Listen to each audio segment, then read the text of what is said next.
अगली खबर जम्मू से आ रही है। आपको बता दें कि बिनशाह के भाजपा पूर्व विधायक अश्विनी शर्मा के साथ हमारे संवाददाता सारिक पीर जादा के द्वारा राजनीतिक, सामाजिक और क्षेत्र में बढ़ते नशे पर विशेष बातचीत की गई। कार्यक्रम में भाजपा पूर्व विधायक अश्विनी शर्मा ने सभी मुद्दों पर अपने और अपनी पार्टी के खुलकर विचार रखे। देखिए खास खबर TTN 24 पर। बहुत बहुत शुक्रिया हमारे साथ ज्वाइन करने के लिए। पेश है प्रोग्राम सियासी और समाजी मुद्दों पर मुश्तमिल एक मुलाकात प्रोग्राम में मैं लेकर आया हूं आज एक्स MLA बिश्ना अश्विनी शर्मा जी को, और अश्विनी शर्मा जी से जानना चाहेंगे कि पूरे मुल्क भर के साथ साथ जम्मू व कश्मीर में जिस तरह डेवलपमेंट की बातें की जा रही है, क्या वाकई में भारतीय जनता पार्टी उस चीज़ को लेकर काफ़ी संजीदा नज़र आ रही है। साथ साथ हम समाज में पनपते हुए बुराइयों के बारे में भी बात करेंगे और आने वाले इलेक्शन में किस तरह की तैयारियां चल रही है इसके बारे में भी बात करेंगे।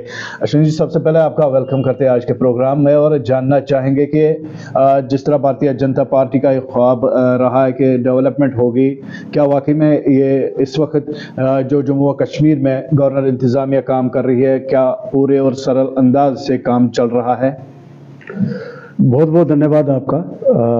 अभी आपने जैसे कहा है कि जम्मू कश्मीर के अंदर विकास की बात आपने की है, डेवलपमेंट की बात की है, तो 2014 के बाद जब से केंद्र में मोदी सरकार बनी, पूरे देश में एक विकास की लहर जो है, विकास के रथ को जो गति मिली है, उसके साथ साथ जम्मू कश्मीर के अंदर भी खासकर 2019 के बाद जब ये 370 और 35A को तोड़ा गया, तो यहाँ भी पूरे देश के साथ साथ जम्मू कश्मीर में भी विकास को जो है वो आगे बढ़ाया गया।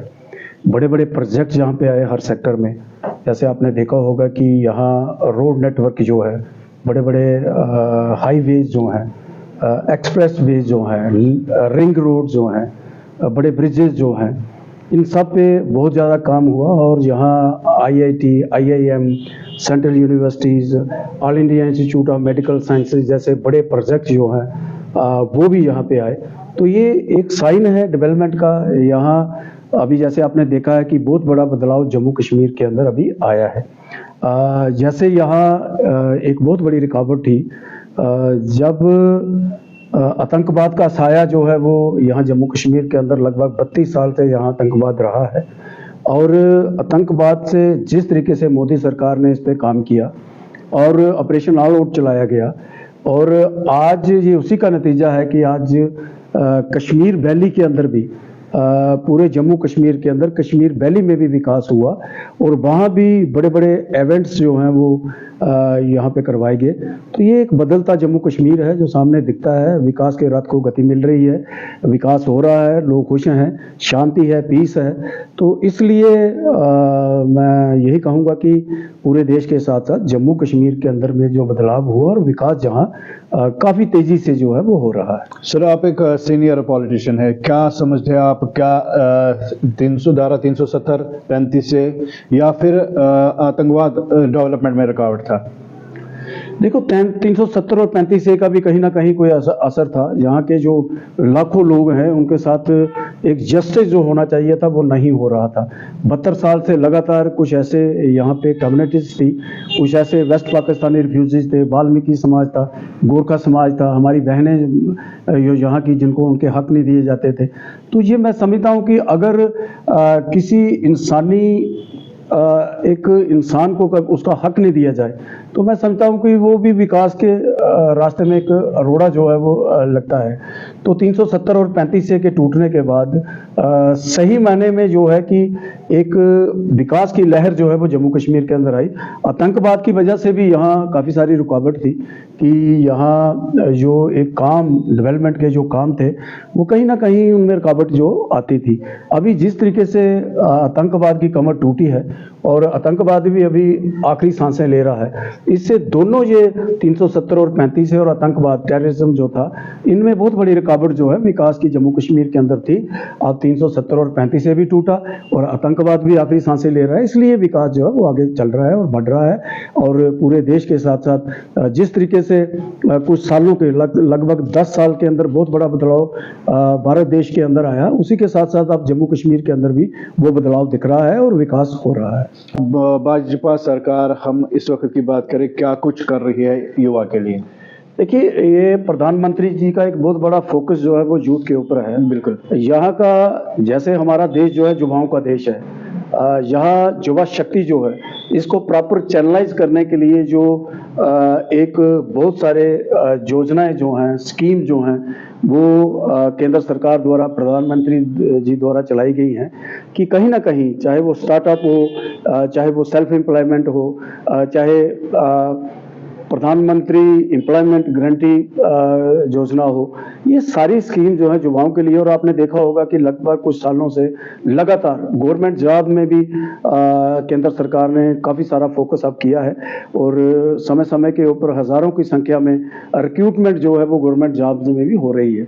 युवा आगे बढ़ रहा है और युवा अपने पाँव पे खड़ा होने के लिए बहुत सारी ऐसी योजनाएं जो हैं वो सरकार द्वारा चलाई गई हैं। और मेन फोकस जो है, जैसे अभी प्रधानमंत्री जी का, जैसे यहाँ देश के अंदर बहुत सारे ऐसे विपक्षी दल हैं जो जातिवाद की राजनीति करते हैं, लेकिन प्रधानमंत्री जी ने साफ तौर पर यहाँ 4 जाति की बात की। एक महिला, युवा, किसान और गरीब, ये 4 जातियां बताई हैं। और महिला और युवाओं के साथ भी यहाँ बिल्कुल फोकस करके उनके उत्थान के लिए, उनको सशक्त बनाने के लिए, उनका युवाओं का भविष्य यहाँ उज्जवल हो, इसके लिए जो है प्रधानमंत्री और केंद्र सरकार जो है वो काम कर रही है। सर, जिस तरह अगर हम आपकी इस कॉन्स्टिट्यूंसी की बात करें जहां से आप 2 बार जो है जीत कर गए हैं, सर कल एक प्रोग्राम में इत्तेफाक हुआ आपसे मिलने का, और जहां पर जो नौजवान है, युवा है, उनकी मांग थी स्पोर्ट्स ग्राउंड की। बिल्कुल सही कहा आपने कि यहाँ थोड़ा सा एक स्पोर्ट्स ग्राउंड की, खासकर कोई भी प्लेइंग फील्ड या कोई स्टेडियम टाइप मिनी स्टेडियम हो, वो यहाँ हमारे इस एरिया में बहुत कम दिखता है। लेकिन अपने समय में मैंने एक बहुत बड़ा स्टेडियम जो है वो रेहाल, जहाँ हमारी कॉन्स्टिट्यूंसी में है, एक बहुत बड़ा चंक ऑफ लैंड जो है, एक पैच लैंड का हमें मिला और हमने वहाँ एक बहुत बड़ा स्टेडियम जो है, अच्छे स्टैंडर्ड का स्टेडियम जो वहाँ पे बनवाया था। जैसे अभी हमने वहाँ कहा था कि हम कोशिश करेंगे कि जो आला अधिकारी हैं डिस्ट्रिक्ट एडमिनिस्ट्रेशन में, उनसे बात करके कहीं भी हमें कोई स्टेट लैंड का कोई पैच मिलता है तो हमारी पूरी कोशिश होगी कि वहाँ जो है वो स्टेडियम डेवलप किया जाए। सर, जिस तरह अभी नशे का आप जिक्र कर रहे थे, लगातार हम बात करें युवा के लिए, और जो नशे का बढ़ता हुआ एक रुझान है, इसमें खास करके हम महिलाओं की बात करें, वो भी अब इसमें मुलविस दिखाई दे रही है। पुलिस प्रशासन जो है, वो पुलिस इंतजामिया जो है अच्छी तरह से काम कर रही है। हमारी क्या जिम्मेदारी होगी? देखिए, समय पर हम जो है अवेयरनेस जो है ड्रग अब्यूज़ के ऊपर, एंटी ड्रग्स जो हैं वो सेमिनार, डिबेट्स, कहीं ना कहीं लोगों को अवेयर करने के लिए, जागृत करने के लिए, युवाओं को खेलों की तरफ आगे लाने के लिए वो कार्यक्रम जो है हम करते रहते हैं। तो जैसे आपने अभी महिलाओं की भी बात की, युवा यंग जो जनरेशन है, तो काफ़ी सारे बच्चे इसमें जो हैं वो ड्रग एडिक्ट हो रहे हैं। बिल्कुल। तो उसको रोकने के लिए हमारी पूरी कोशिश है कि हम उनको अवेयर कर रहे हैं, पेरेंट्स से मीट करते हैं, सभी समाज के जो बड़े लोग हैं, जो इलेक्टेड रिप्रेजेंटेटिव हैं, कहीं उनके साथ बात करके, तो कोशिश रहती है कि कहीं ना कहीं लोगों को इस बारे में जागृत किया जाए। क्योंकि नशा जो है वो जिस्मानी तौर पर तो एक बिल्कुल कमज़ोर करता ही एक इंसान को, लेकिन आर्थिक तौर पर भी जो है वो तोड़ देता है परिवार को। तो हमारी कोशिश रहती है कि युवाओं को खासकर इस नशे की तरफ कम किया जाए, युवा ना जाएं, खेलों की तरफ आगे बढ़ें, एजुकेशन में फील्ड में आगे बढ़ें, शिक्षा के क्षेत्र में आगे बढ़ें, जो युवाओं का काम है। तभी जाके मैं समझता हूँ कि जो प्रधानमंत्री जी का एक संकल्प है कि जब हम आज़ादी के 100 वर्ष पूरे करें तो देश जो है विकसित देशों की श्रेणी में आए, इसी संकल्प के साथ जो है वो हम आगे बढ़ रहे हैं। चलिए जी, बहुत बहुत शुक्रिया, आपने अपना कीमती वक्त दिया। कम वक्त में अश्विनी जी हमसे यहाँ पे रूबरू हुए, इनसे मुलाकात की और जानने की कोशिश की। जिस तरह मैं पहले ही जिक्र कर चुका हूँ कि समाजी सियासी मुद्दों पर बात होगी, तो वही हुआ, और ख़ास करके नौजवानों के बारे में बात हुई। अगले प्रोग्राम में फिर से कोशिश करेंगे अश्विनी जी से वक्त लेने की, और बात करेंगे मज़ीद डेवलपमेंट के हवाले से, किस तरह से भारतीय जनता पार्टी जो है वो संजीदा नजर आ रही है। चलो, मिलते हैं अगले प्रोग्राम में नए मेहमान के साथ, तब तक के लिए दीजिए इजाजत। खुदा हाफिज।